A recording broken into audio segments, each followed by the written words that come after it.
ओम शांति। आज 2 अक्टूबर 2024 की प्रातः मुरली में बाबा ने कहा, मीठे बच्चे, याद में रहकर हर कर्म करो तो अनेकों को तुम्हारा साक्षात्कार होता रहेगा। मीठे बच्चे, याद में रहकर हर कर्म करो तो अनेकों को तुम्हारा साक्षात्कार होता रहेगा। प्रश्न है, संगम युग पर किस विधि से अपने हृदय को शुद्ध पवित्र बना सकते हो? संगम युग पर किस विधि से अपने हृदय को शुद्ध पवित्र बना सकते हो? उत्तर है, याद में रहकर भोजन बनाओ और याद में खाओ तो हृदय शुद्ध हो जाएगा। बाबा ने कहा कि याद में रहकर भोजन बनाओ और याद में रहकर खाओ तो हृदय शुद्ध हो जाएगा। संगम युग पर तुम ब्राह्मणों द्वारा बनाया हुआ पवित्र ब्रह्मा भोजन देवताओं को भी बहुत पसंद है। जिनको ब्रह्मा भोजन का कदर रहता वह थाली धोकर भी पी लेते हैं। बाबा ने कहा, महिमा भी बहुत है। याद में बनाया हुआ भोजन खाने से ताकत मिलती है। बाबा ने कहा कि याद में बनाया हुआ भोजन खाने से ताकत मिलती है, हृदय शुद्ध हो जाता है। स्थूल भोजन तो हमें याद में बनाकर खाना ही है, लेकिन सूक्ष्म संकल्पों का भोजन भी हमें याद में ही ग्रहण करना है। शुद्ध संकल्पों का भोजन खाना है और वो भी बाबा की याद में, तो हमारा हृदय संपूर्ण होगा, मन पवित्र होगा। ओम शांति। संगम पर ही बाप आते हैं। रोज बच्चों को कहना पड़ता है कि रूहानी बाप रूहानी बच्चों को समझा रहे हैं। ऐसा क्यों कहते हैं कि बच्चे अपने को आत्मा समझो? बच्चों को यह याद पड़े बरोबर बेहद का बाप है। आत्माओं को पढ़ाते हैं, सर्विस के लिए भिन्न भिन्न पॉइंट्स पर समझाते हैं। बच्चे कहते हैं सर्विस नहीं है, हम बाहर में सर्विस कैसे करें? बाप सर्विस की युक्तियां तो बहुत ही सहज बतलाते हैं। कल की मुरली में बाबा ने कहा था कि जो सर्विस करेंगे वो बाबा की नज़रों में और दिल में रहेंगे। तो आज बाबा सर्विस की युक्तियाँ बता रहे हैं कि सर्विस की युक्तियाँ तो बहुत ही सहज बतलाते हैं। बाबा चित्र हाथ में हो, रघुनाथ का काला चित्र भी हो, गोरा भी हो, श्री कृष्ण का व श्री नारायण का चित्र गोरा भी हो, काला भी हो, भले छोटे चित्र ही हो। बच्चे, श्री कृष्ण का इतना छोटा चित्र भी बनाते हैं। तुम मंदिर के पुजारी से पूछ सकते हो।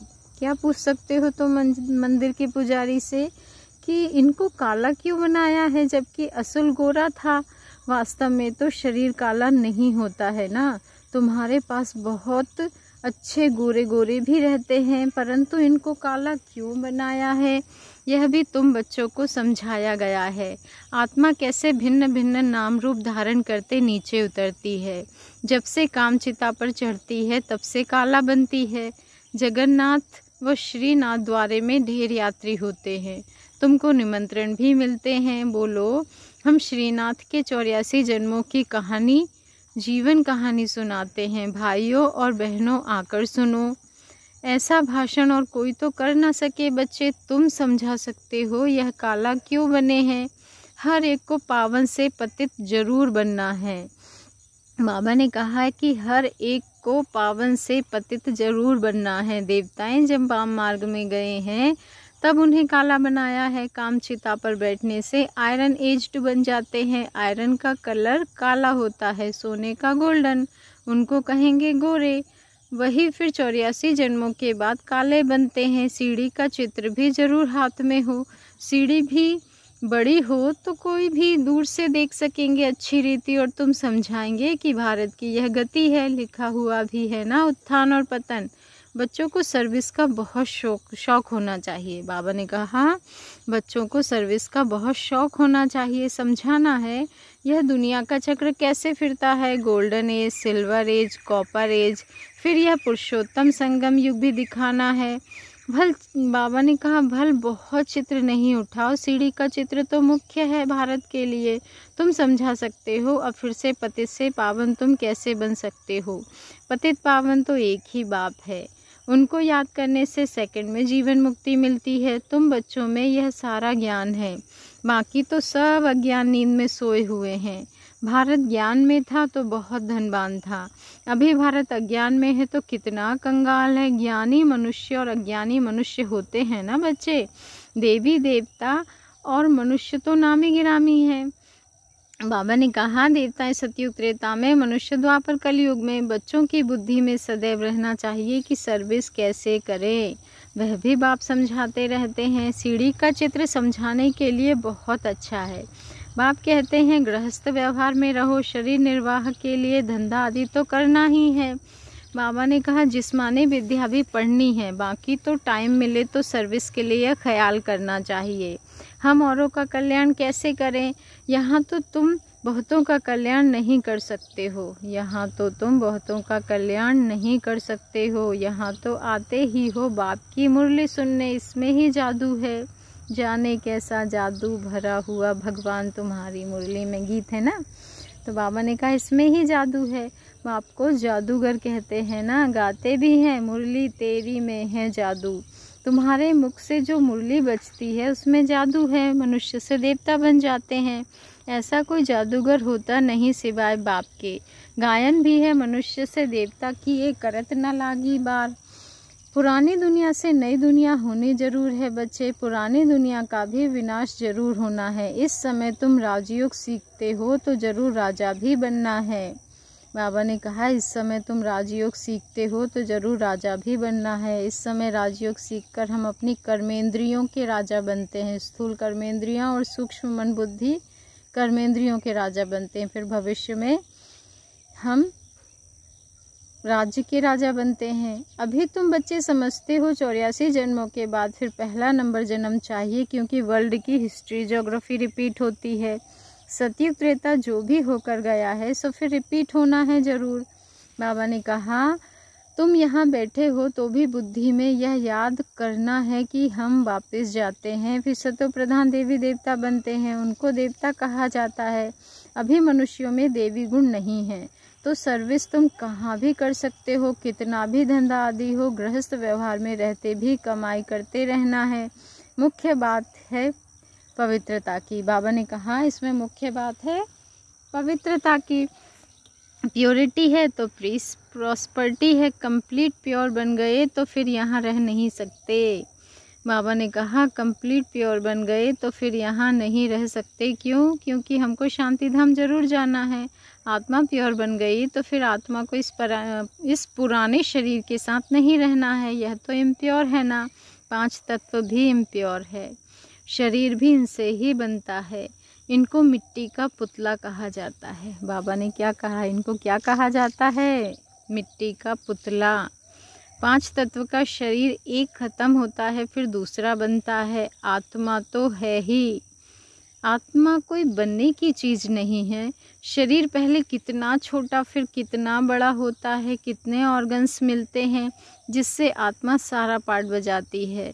यह दुनिया ही वंडरफुल है। सबसे वंडरफुल है बाप जो आत्माओं का परिचय देते हैं। हम आत्मा कितनी छोटी हैं, आत्मा प्रवेश करती है। हर एक चीज़ वंडरफुल है। जानवरों के शरीर आदि कैसे बनते हैं, वंडर है ना। आत्मा तो सब में वही छोटी है। हाथी कितना बड़ा है, उनमें इतनी छोटी आत्मा जाकर बैठती है।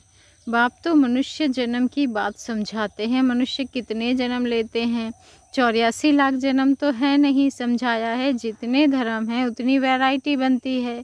हर एक आत्मा कितने फीचर्स का शरीर लेती है, वंडर है ना। फिर जब चक्र रिपीट होता है, हर जन्म में फीचर्स, नाम, रूप आदि बदल जाते हैं। ऐसे नहीं कहेंगे कि कृष्ण काला कृष्ण गोरा, नहीं। उनकी आत्मा पहले गोरी थी, फिर 84 जन्म लेते लेते काली बनती है। तुम्हारी भी आत्मा भिन्न भिन्न फीचर्स, भिन्न भिन्न शरीर लेकर पार्ट बजाती है। यह भी ड्रामा है। बाबा कहते तुम बच्चों को कभी भी कोई फिक्रात नहीं होनी चाहिए। बाबा ने तो कहा कि बच्चों आपको कभी कोई भी फिक्रात नहीं होनी चाहिए। सब एक्टर्स हैं बच्चे, यहाँ पे सब एक्टर्स हैं। एक शरीर छोड़ दूसरा लेकर फिर पार्ट बजाना ही है। फिर इसमें फिक्रात की क्या बात है? हर जन्म में संबंध आदि बदल जाता है। तो बाप समझाते हैं यह बना बनाया ड्रामा है। आत्मा ही 84 जन्म लेते लेते तमो प्रधान बनी है। अब फिर आत्मा को सतो प्रधान बनना है। पावन तो जरूर बनना है। पावन सृष्टि थी, अब पतित है, फिर पावन होनी है। सतो प्रधान तमो प्रधान अक्षर तो है ना। सतो प्रधान सृष्टि, फिर सतो रजो तमो सृष्टि। अभी जो तमो प्रधान बने हैं वही फिर सतो प्रधान कैसे बने, पतित से पावन कैसे बने। बरसात के पानी से तो पावन नहीं बनेंगे, बरसात से तो मनुष्यों का मौत भी हो जाता है, फ्लड्स हो जाती है तो कितने डूब जाते हैं। अभी बाप समझाते हैं यह सब खंड नहीं रहेंगे, नेचुरल कैलेमिटीज़ भी मदद देगी। कितने ढेर मनुष्य जानवर आदि बह जाते हैं, ऐसे नहीं कि पानी से पावन बन जाते हैं, वह तो शरीर चला जाता है। शरीरों को तो पतित से पावन नहीं बनना है, पावन बनना है आत्मा को।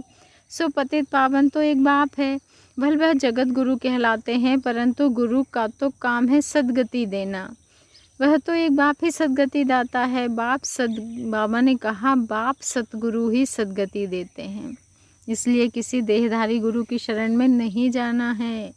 बाप सद्गुरु ही क्या देते हैं, सद्गति देते हैं।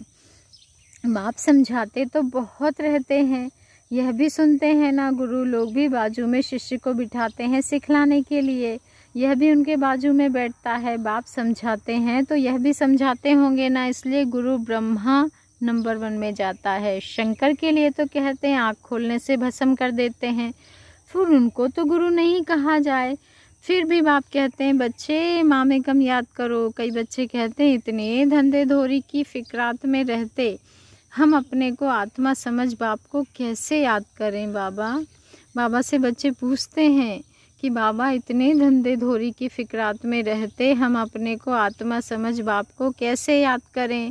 तो बाप समझाते हैं भक्ति मार्ग में भी तुम हे भगवान हे ईश्वर कहकर याद करते हो ना, याद तब करते हो जब कोई दुख होता है। मरने समय भी कहते हैं वो राम राम बोलो। बहुत संस्थाएं हैं जो राम नाम का दान देती हैं, जैसे तुम ज्ञान का दान देते हो, वह फिर कहते राम बोलो राम बोलो।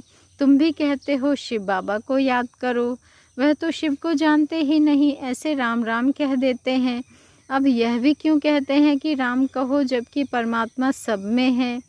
बाप बेट समझाते हैं राम व कृष्ण को परमात्मा नहीं कहा जाता, उन्हें देवता कहा जाता है। उनकी भी कलाएं कम होती जाती है, हर एक चीज़ की कला कम तो होती ही है। कपड़ा भी पहले नया फिर पुराना होता है।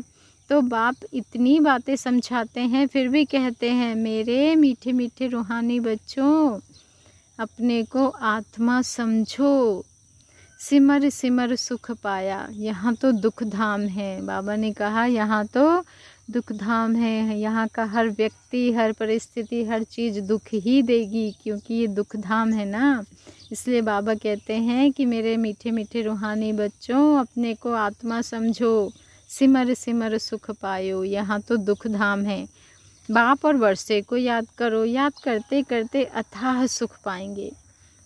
भगवान कह रहे हैं कि बच्चे तुम याद करते करते क्या होगा, अथाह सुख पाएंगे। कलह कलेश बीमारी आदि जो भी है सब छूट जाएंगे। तुम 21 जन्मों के लिए निरोगी बन जाते हो। कलह कलेश मिटे सब तन के, जीवन मुक्ति पद पाओ। गाते हैं परंतु एक्ट में नहीं आते हैं। तुमको बाप प्रैक्टिकल में समझाते हैं, बाप को सिमरो तो तुम्हारी सब मनोकामनाएं पूरी हो जाएंगी, सुखी हो जाएंगे।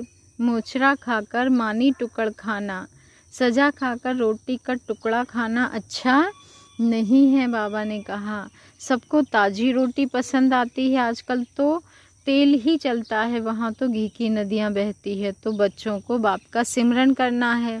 बाबा ऐसे भी नहीं कहते कि यहाँ बैठकर बाप को याद करो, नहीं, चलते फिरते घूमते शिव बाबा को याद करना है। नौकरी आदि भी करनी है बच्चे, बाप की याद बुद्धि में रहनी चाहिए, बाप की याद बुद्धि में रहनी चाहिए। लौकिक बाप के बच्चे नौकरी आदि करते हैं तो याद रहता ही है ना, कोई भी पूछेगा तो झट बताएंगे हम किसके बच्चे हैं। बुद्धि में बाप की प्रॉपर्टी भी याद रहती है।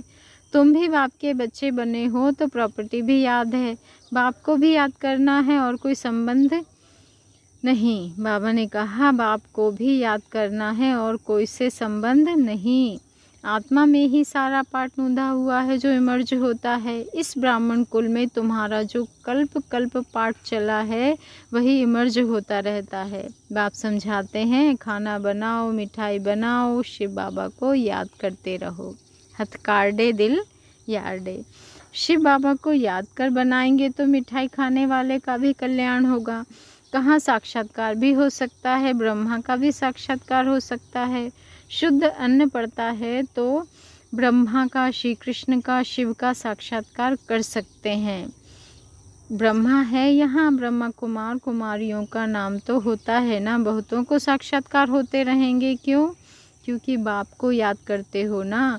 बाप युक्तियाँ तो बहुत ही बताते हैं, वह मुख से राम राम बोलते हैं, तुमको मुख से कुछ बोलना नहीं है। जैसे वह लोग समझते हैं गुरु नानक को भोग लगा रहे हैं, तुम भी समझते हो हम शिव बाबा को भोग लगाने के लिए बनाते हैं। शिव बाबा को याद करते बनाएंगे तो बहुतों का कल्याण हो सकता है।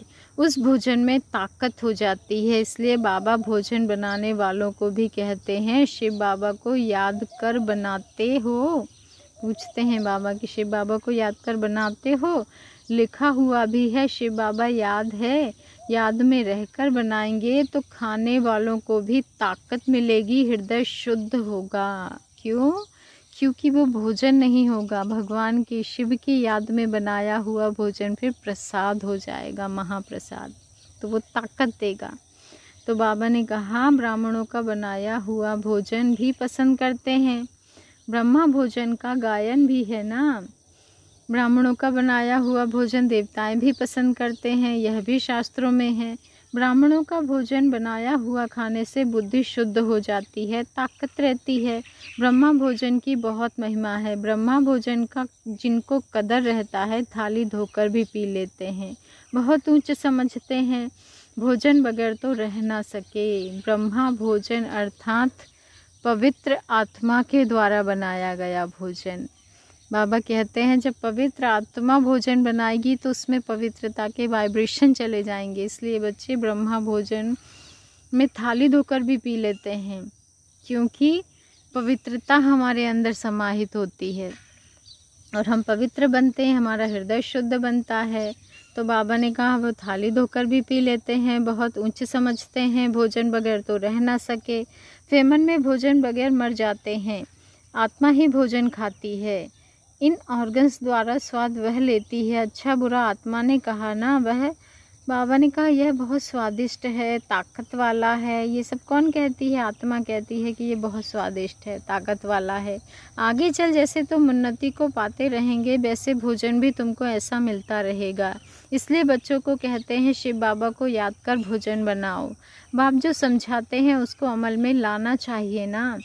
तुम हो पियर घर वाले, जाते हो ससुर घर, सूक्ष्म वतन में भी आपस में मिलते हैं, भोग ले जाते हैं, देवताओं को भोग लगाते हैं ना। देवताएं आते हैं, तुम ब्राह्मण वहाँ जाते हो, वहाँ महफिल लगती है। अच्छा, मीठे मीठे सिके लधे बच्चों प्रति माता पिता बाप दादा का याद प्यार और गुड मॉर्निंग। रूहानी बाप की रूहानी बच्चों को नमस्ते और हम रूहानी बच्चों की रूहानी माता पिता बाप दादा को याद प्यार, गुड मॉर्निंग और नमस्ते नमस्ते नमस्ते। शुक्रिया बाबा, शुक्रिया। धारणा के लिए मुख्य सार है, फर्स्ट पॉइंट है किसी भी बात की फिक्रात नहीं करनी है। क्यों? क्योंकि यह ड्रामा बिल्कुल एक्यूरेट बना हुआ है, सभी एक्टर्स इसमें अपना अपना पार्ट बजा रहे हैं। सेकंड पॉइंट है जीवन मुक्त पद पाने व सदा सुखी बनने के लिए अंदर में एक बात का ही सिमरन करना है। बाबा ने कहा जीवन मुक्त पद पाने व सदा सुखी बनने के लिए अंदर में एक बाप का ही, किसका? एक बाप का ही सिमरन करना है, मुख से कुछ भी बोलना नहीं है। भोजन बनाते व खाते समय बाप की याद में जरूर रहना है।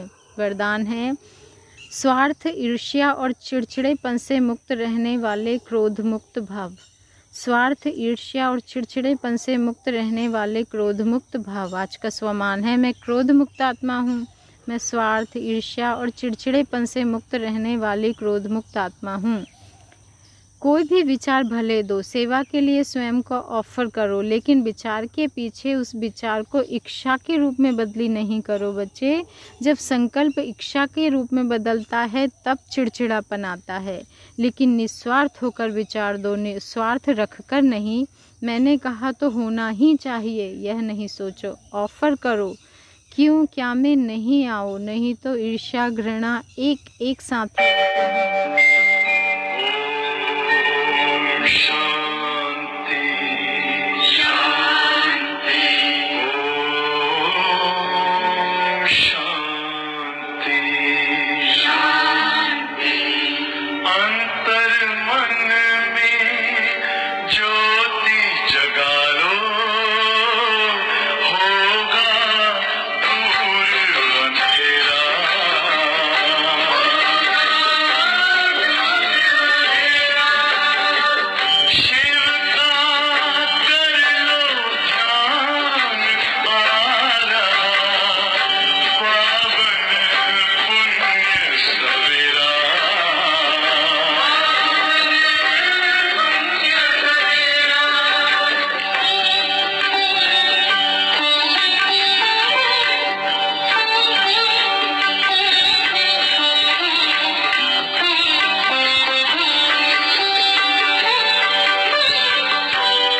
ओम शांति। आज बाबा ने ट्रैफिक कंट्रोल के द्वारा हमें रोका वरदान को धारण करने के लिए।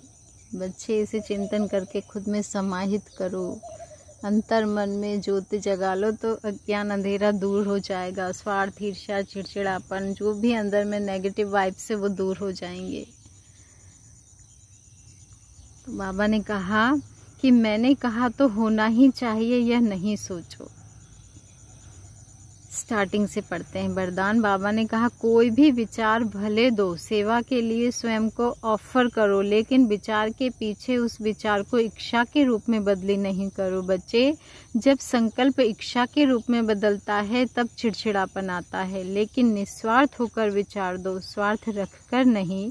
मैंने कहा तो होना ही चाहिए, यह नहीं सोचो, ऑफर करो, क्यों क्या में नहीं आओ, नहीं तो ईर्ष्या घृणा एक साथ ही आते हैं। ईर्ष्या या घृणा, बाबा ने कहा स्वार्थ या ईर्ष्या के कारण भी क्रोध पैदा होता है। स्वार्थ व ईर्ष्या के कारण भी क्या होता है? क्रोध पैदा होता है। अब इससे भी मुक्त बनो। स्लोगन है शांति दूत बन सबको शांति देना, यही आपका ऑक्यूपेशन है। बच्चे, शांति दूत बन सबको शांति देना, यही आपका ऑक्यूपेशन है। अच्छा, ओम शांति। शुक्रिया बाबा, शुक्रिया।